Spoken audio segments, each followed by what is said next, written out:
Hey, welcome back to MCOC Noxie, the master of mediocre gameplay. We are on to war number 9. The alliance is 8-0, and it's not even that close. We have been running over people. We are rocking and rolling. We've really found just an awesome rhythm.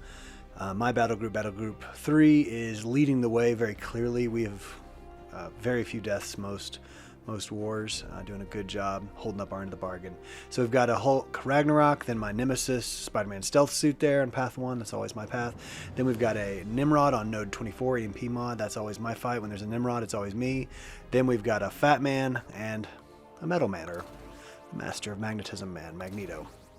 The opponent did not ban Magneto, so he's fair game here. Am I going to choose Warlock? No, I'm going to scroll past Warlock and instead going to choose Nebula. So here we go. These two alliances are very closely ranked in war rating, so it should be a close fight. And we're going to just see how it turns out. Going to lightly boost here because these next two fights are both Magneto fights. So I don't need mags at all for Ragnarok, but I do like to have extra power against stealth suit, so I want to end that fight as soon as possible. So I'm checking to make sure I was recording. I was. That's good. And this is just because Ragnarok is a metal champ. You can see from the icon there underneath his health bar. This is just going to be parry heavy. Probably could get up to an SB2 and take him out, but instead I think we're gonna push all the way and just put him in the old can crusher. Already up to 38 prowess, which is great. 39 is it? There's 39. There's no 40 there. Just sitting at 39, nice and comfy. There's 40. So anything now at this point, my SP2 would kill him at this point. I think even the SP2 would be overkill. And then I just, once again, let him walk right into me. But it was actually tactical because I want him to push me to an SP3, right? No, definitely not. But you're going to see he goes bye-bye here. Bye-bye, Hulk Ragnarok. You met the wrong adversary on the field of battle today. All right, so here's Stealthy. The thing I always say about Stealthy is I don't think I ever get out of a fight. This is a rank 3, probably decently sigged up stealth suit. And I just never get out of a fight with him clean, even when I have mags. Because mags shuts some of his stuff off, right? So I'm just being very careful watching. I'm pretty sure he still nabs me with a combo at some point. Just the way, like when he dashes in, just the speed of it and the way he approaches is very sneaky. So he's appropriately named a stealth suit, right? So I'm building up my prowess. 13 now. There I put on a regen boost, so it boosted me back up to 98%. That's nice. So there it is. He just gets in there, man. He just attacked so quickly that I was not ready, and then he busted in again. I thought, that 7-hit combo or whatever he has just always throws me off. Right? Keeps me off balance, which I'm sure it's designed to, right? So it's doing what he's meant to do. I don't think he hits me again. And once again, I think if I threw an SB2 with 23 prowess, that would probably kill him. Now I'm down to 19, right on the doorstep of SB3. This should put me over. I want to get over 15. So I'm gonna run it right. And he throws his SB1 as I'm trying to throw my SB3. I just throw it with 30. This, he's only about 17, so he's a goner. This first hit should just absolutely crush him. Yep, there he goes.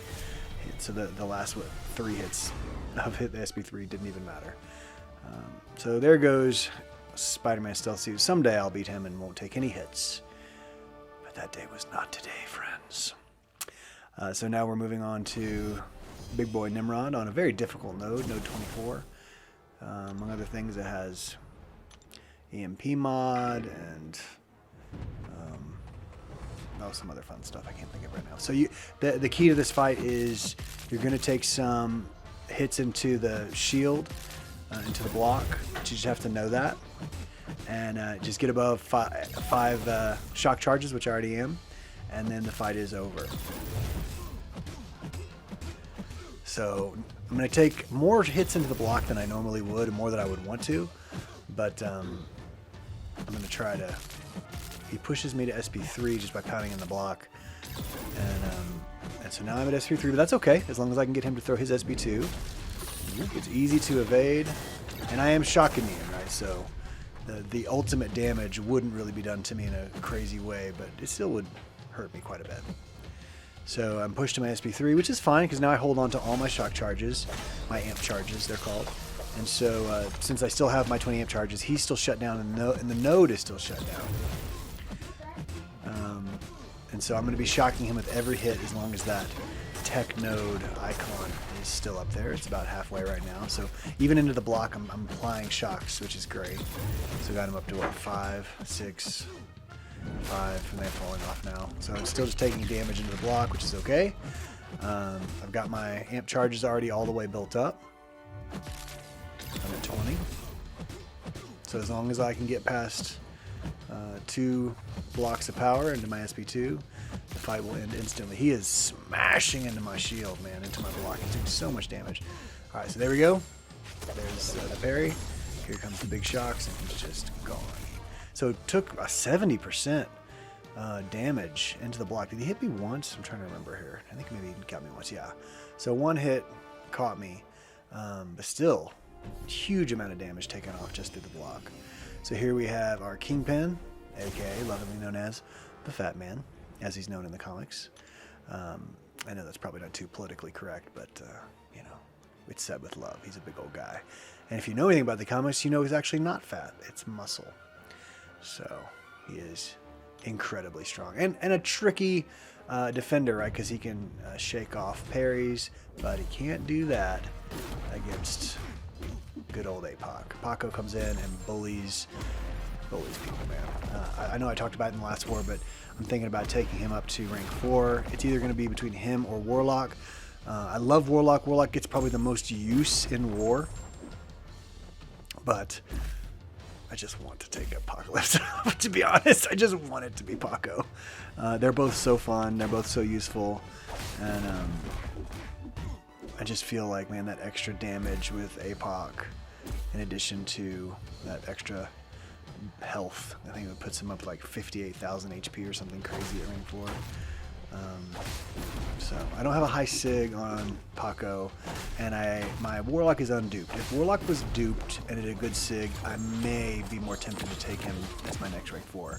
But as it stands right now, I've got a duped Paco. I think he's only sig 20 or low sig, something like that, at least sig 20. And so as it stands right now, I'm probably going to take him to rank 4. As you see, this fight is going swimmingly. The Fat Man, even with all his tricks, cannot seem to land a hit on me, which is good. So things are going according to plan, which is so nice. So often the fights don't go according to plan, right? Something trips you up, something gets a little tricky. So now this next fight is interesting because this is a fight against Magneto, and of course Apocalypse is metal. So I was like, well, do I want to try to take in someone else? I want to bring in someone else for him. I was like, no, I'm going to have by the time I get to that fight, my Apocalypse is going to be at a 4 genetic charge. So he's going to be at his maximum potential. And I know Magneto's move set, his skill set so well that you know, I'll be fine.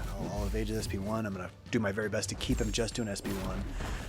I'm pretty decent. Like, I would say I'm good at evading his SP2, but it's still so risky. And if it tags you, as you know, it will just rip you to shreds. That SP2, if it crits, you're basically gone. And being a metal champ, if it crits, I'm dead, or very close to it. So you're going to see this fight is going according to plan again. So we're going to have 2 fights in a row that seem to be going well. I'm trying to remember how it ends. I know the end result of this fight, but I can't remember how we get there. I don't know if I take a bunch of shots or if I play it pretty clean.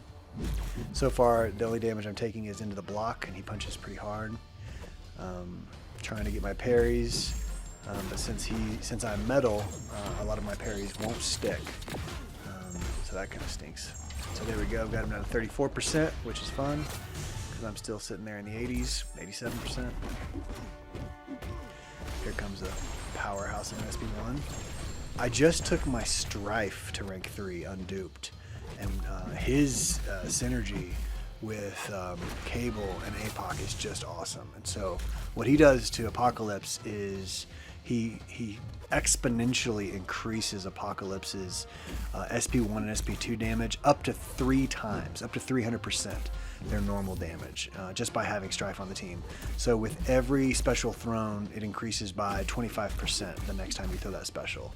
So basically with Strife on the team, if you just wanted to throw a bunch of special ones, it's going to be doing insane damage in a short period of time.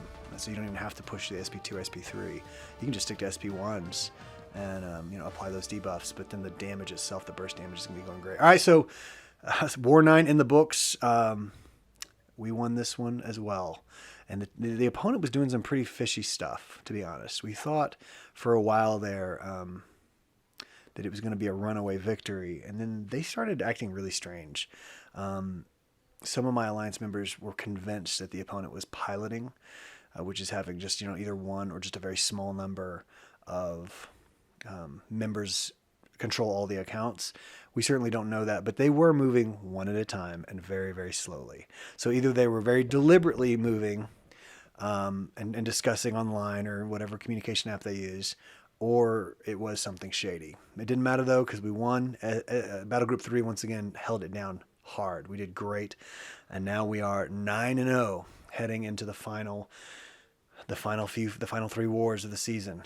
Man, we did not want to lose. So let's keep it together, guys, and I'll see you for War 10.